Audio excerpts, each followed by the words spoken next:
नमस्कार, मैं हूं प्रशांत और आप देख रहे हैं एबीपी गंगा। उत्तर प्रदेश के नगीना से आजाद समाज पार्टी काशीराम के सांसद चंद्रशेखर आजाद ने महाकुंभ को लेकर एक ओर योगी सरकार की तारीफ की है तो वहीं दूसरी ओर तंज कसते हुए सवाल भी उठाए हैं।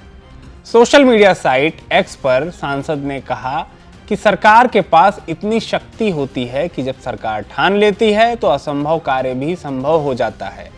6 महीने में रेत पर इस तरह एक शहर बसाना भी इसी शक्ति का उदाहरण है, जो दर्शाता है कि अगर सरकार चाहती है तो किसी भी बड़ी चुनौती का समाधान किया जा सकता है।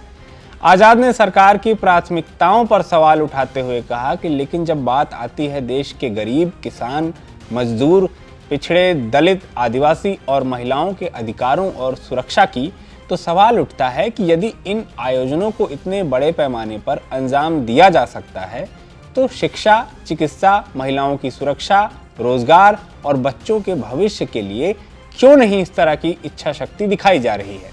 नगीना सांसद ने आगे कहा कि झांसी में आग लगने से नवजात बच्चों की मौत और ऑक्सीजन की कमी से बच्चों का दम तोड़ना, ये घटनाएं साफ दिखाती हैं कि जनता की जान और उनके बुनियादी अधिकार हमारी प्राथमिकताओं में कहीं पीछे रह गए हैं। नगीना सांसद ने कहा कि क्या हमारी प्राथमिकताएं गलत हैं? क्या सामाजिक उत्थान की दिशा में गंभीरता की कमी है? क्या व्यापक जन कल्याण में सरकार से हमारे द्वारा सवाल करना गलत है? यदि समाज के वंचित तबकों के उत्थान के लिए भी उसी दृढ़ संकल्प और इच्छा शक्ति से काम किया जाए तो एक स्थायी बदलाव संभव है। जय भीम, जय भारत, जय संविधान।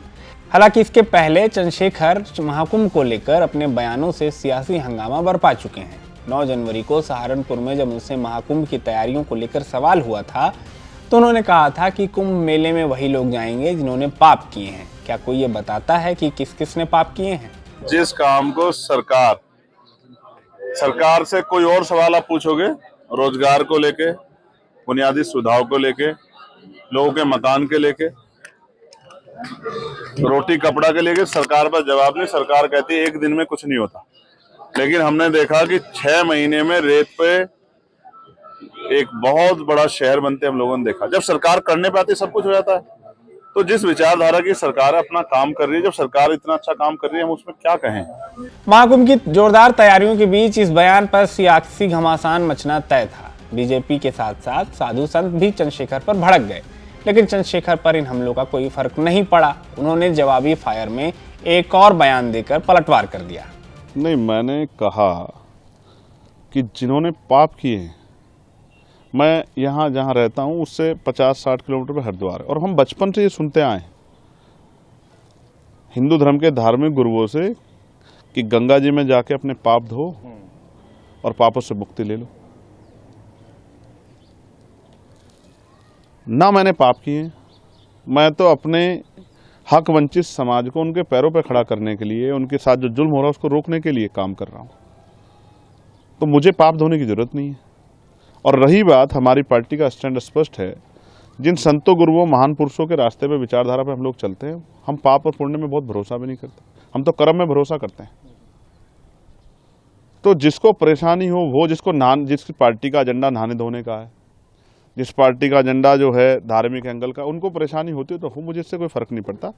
मैं तो सतगुरु रविदास जी महाराज को मानने वाला व्यक्ति हूँ। मन चंगा तो कटौती में गंगा। मैं क्यों जाऊँ मथुरा काशी, मैं बेगमपुरा का वासी। मेरा मन साफ सुथरा है तो मुझे कहीं जाने की जरूरत नहीं है।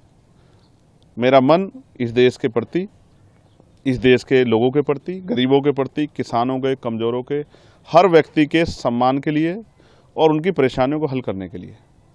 बाकी जिसको जो सोचना है, कहना है, वो कहता रहे, मुझे इससे कोई फर्क नहीं पड़ता। मैं अपनी बात पर तटस्थ हूँ। अब चंद्रशेखर ने फिर से महाकुंभ की तैयारियों की तारीफ करते हुए योगी सरकार को तगड़ी नसीहत दे डाली है।